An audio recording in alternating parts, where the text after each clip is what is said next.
I'll tell you one thing before we start.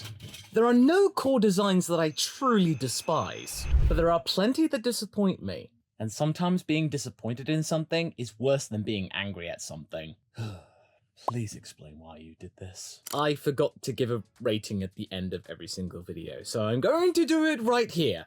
And if you like what I have to say, then maybe consider liking the video. The best livery from this year that gave me the most feelings of goodness was simply down to the Ferrari. But it was close. There was just something different about the Ferrari this year, that they were trying something new. And sure, the red may not be as scarlet deep as the 2022 design was, and very reminiscent of the early 90s Ferraris, but this to me felt like something new. And the way they were using the carbon fiber was not because, they had to, but they decided to complement the design with the carbon fiber. They were working together. It felt like the designer of the car and the designer of the livery were in the same room at the time, and they were on the same page. Everything works. It reminds us that, hey, carbon fiber can be cool. It's not a begrudgingly added inclusion into a car to save weight, even though it's just the weight of a bag of sugar, which in the grand scheme of things is absolutely pitiful, but they'll do anything to catch up to Red Bull. But as you'll find out later, I think everyone else is going to have a little bit of an aneurysm after what they just revealed. There are a couple of sponsors which are a little bit iffy in terms of placement, but I can look past that because Ferrari for the longest time were known to just clutter their side pods with sponsors, whereas other teams over the years were very lacking in having sponsors, so I guess they're making up for the shortfall in a way. But the overall package and the overall car design just looked right to me. It gave me assurances. It gave me a feeling that Fred Vasseur, yeah, he's got this. They got this core design, and it's an allusion to the success in the hypercar division. And that is a good thing. There is a uniform design language forming at Ferrari, and I like what I see. It just gave me those really nice warm feelings, and it just made me feel like Ferrari's doing something here. And sure, it's not a technical marvel as we expected, but we got to remember here, folks, these are launch events, and these launch spec cars are completely different to what we'll see in Bahrain. This is just the 1.0 version, or even the 0.9 beta release. It looked very Ferrari, and it just made me feel so many good feelings, just good vibes all the way. This one was very close for number 2. The second best one was Mercedes, and I simply put this down to the fact that they tried something new. They decided to not just simply go with black or simply go with silver. They combined the two in a very tasteful manner. And I cemented my sentiments regarding this design when I saw a low-angle shot of George Russell leaving the pits, and I was just slapped in the face with nostalgia. I just looked at that and I was like, oh goodness, that looks like a 90s retro livery, and I am here for it. Similar feelings and sentiments that I got from the Alfa Romeo of 2023, the Monza Special. They're also embracing the Ineos Red and just not relegating it to the back of the rear wing and the side pod where it just glares out like a pimple or something. And incidentally, this is actually from Mercedes. They call that red Toto Rosso. I know that's a cheeky little jibe toward Red Bull for not calling their second team the nostalgic name like everybody wanted to, and they called it something else. And that's a point of contention that I have, and I will again save that for later, so keep watching. This just feels really nice, in a way, this Mercedes, that they're trying something fresh, that maybe this is a little bit of a swan song and transitional period going away from Lewis Hamilton and then George Russell becoming the leader.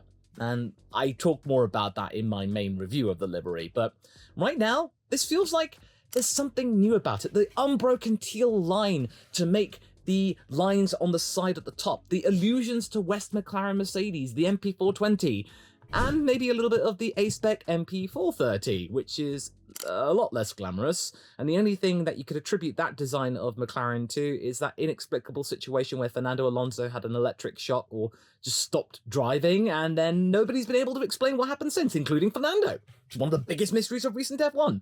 And that livery had something to do with it before they went all black, and our hopes were darkened extremely that season. But no such things with Mercedes. This feels like a really nice car.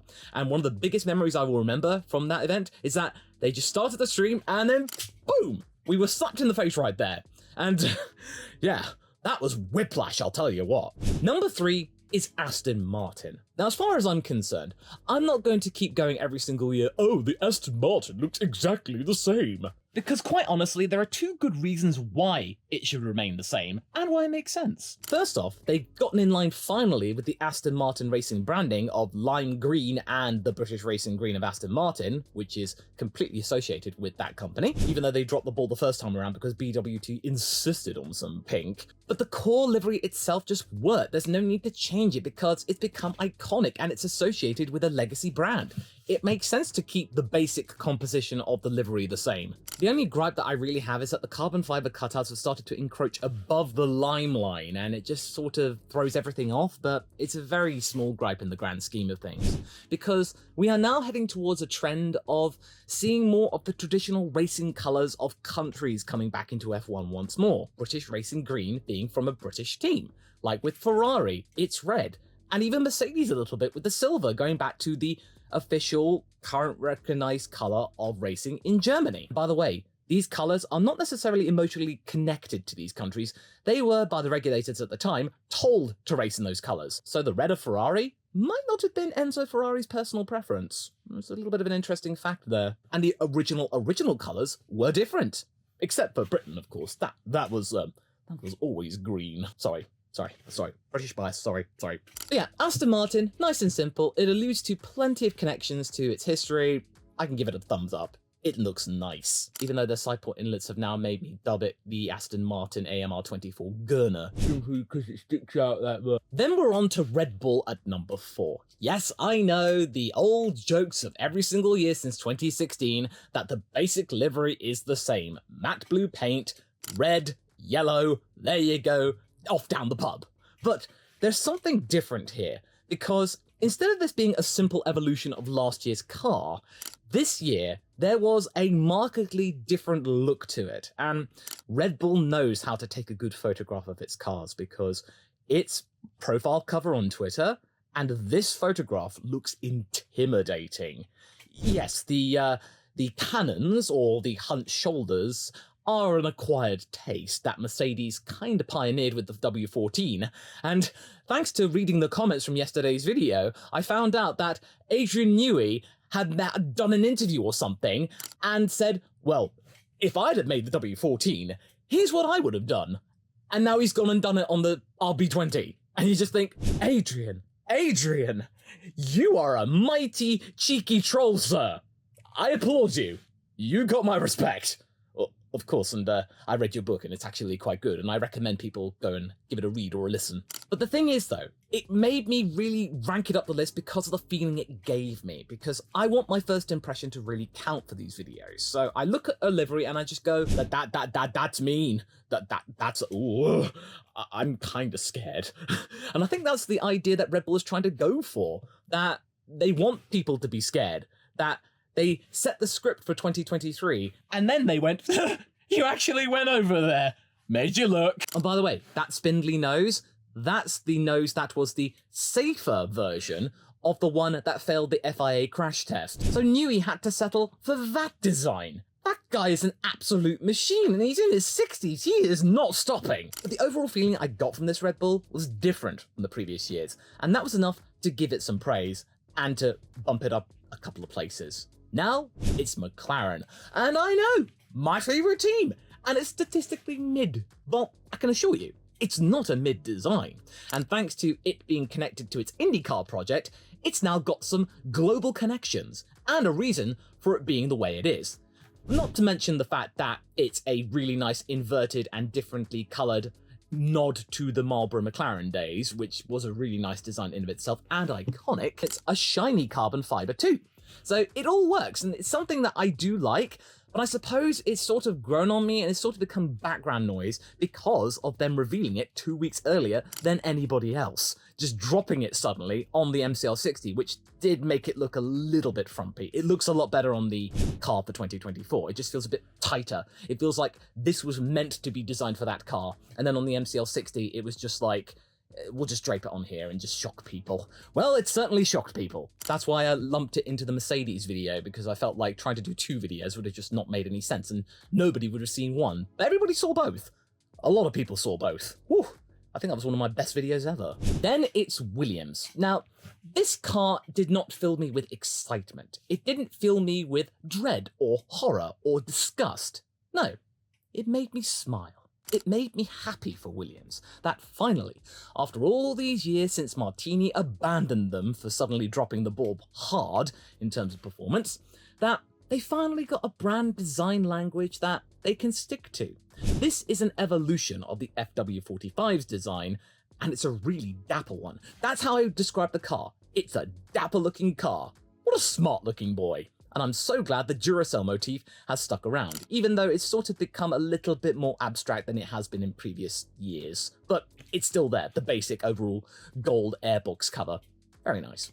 And you just feel like everything's a little bit more coherent, like there is a design language. It's not just random glassy bits of blue. There are 2 shades of blue, and it's nice to see sponsors on the side pod, which if you don't see, it's usually a bad sign, but thankfully there are no bad signs here. Williams is now getting itself off of the ground, and Doralton Capital is doing a wonderful job in maintaining the legacy of this historic F1 team. I'm really happy for this car, and I'm really happy for this team. So I feel like, hey, Williams, good on you. It's not an overly exciting design, and yes, there is a lot of colour, and I'm happy for that, but you just feel like warm, fuzzy feelings that you feel like, oh, good on you, Williams. Yeah, good luck to you. I don't think you'll get podiums, but you'll certainly improve and probably be in running for keeping 7th at least. And I think that they're the only team that just showed a livery and not their 2024 car, which is interesting. What's Williams up to? Then we get to Sauber, and this is the part of the chart where I'm not really showing excitement, but I'm not really disappointed either. And I know with Sauber, I'm a grandpa.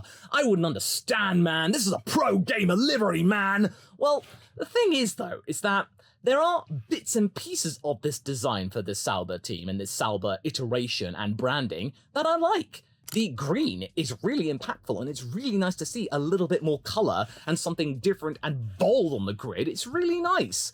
And the black, I don't mind the carbon fibre motifs, because Sauber, when it started, was a dark black. And then it only became blue and teal when they acquired the sponsors of Red Bull and Petronas, which became their signature style before BMW bought them out. This is sort of in keeping as they end their lives as Sauber, and then they become Audi, and they have to be all hoity-toity and corporate, and then Aluni Bravi will probably be relegated to middle management again, having no longer gotten the team representative plum. But let him have a little bit of fun. He's a marketing guy. He wants to advertise to the cool youth. I just feel like it's too busy, like there's no one singular motif.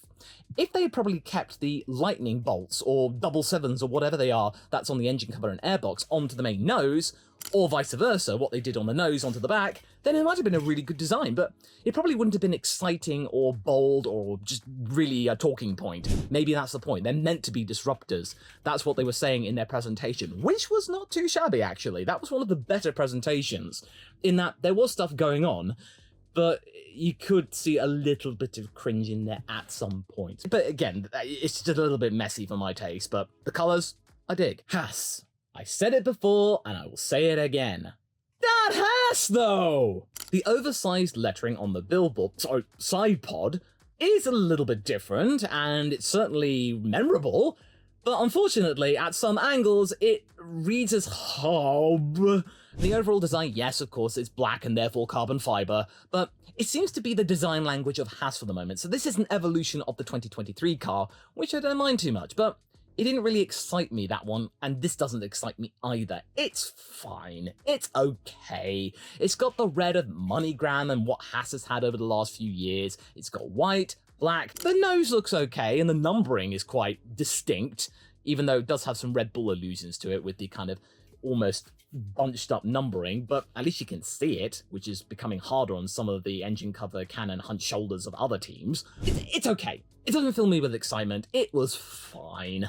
And it was so funny that Haas decided to be the first one to show off their car, thinking that everyone would be paying attention. And then that week was anything but that. Haas was last at being news when it was first in the... They can't catch a break, can they? Wait, Law, you haven't mentioned VCarb yet, or whatever they've decided to call themselves today. Well, that's deliberate because they're next. They are, to me, the second worst. Now, before you say anything, I'm glad that we have colour, but over time, I've started to really feel some sense of resentment toward it. Like, guys, come on. you are going to paint this car in the Toro Rosso livery with some evolutionary tweaks over the years, and yet you're not going to call yourselves Visa, Cash App, Toro Rosso or something like that. What was wrong with that?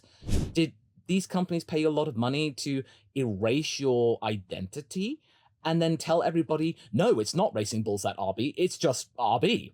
Even though it's Racing Bulls on the entry list, you are Racing Bulls SPA, that's the company name, it is Racing Bulls, do not try and gaslight us. Seriously, I'm starting to just see this as for what it is. It's a vapid cash grab. They know that the overall F1 viewing public, the fans, do not like this name at all. It's a really bad stain and look for Formula One in the world where they're trying to justify that Andretti wouldn't bring anything to the table, yet this hodgepodge of a name does. And it's just disingenuous. I'm glad that we got a little nod back to the Toro Rosso, but can't you see what it is? It's basically just going, well, yeah, we can nod to Toro Rosso, but yeah, no, the name, no, it's RB. Yeah, it's RB. We can't call it anything else. Really? Seriously? You allude to Toro Rosso, yet you don't give us the name Toro Rosso, which was cute. It was a cute little wordplay. Italian for Red Bull. Very cute, very adorable, endearing. This is not endearing. And yes, it's nice to see colour, it's nice to see the chrome bulls back, the Visa on the logo, it does look nice, it looks very nostalgic, but you can tell this is a corporate exercise. It's tugging on nostalgia.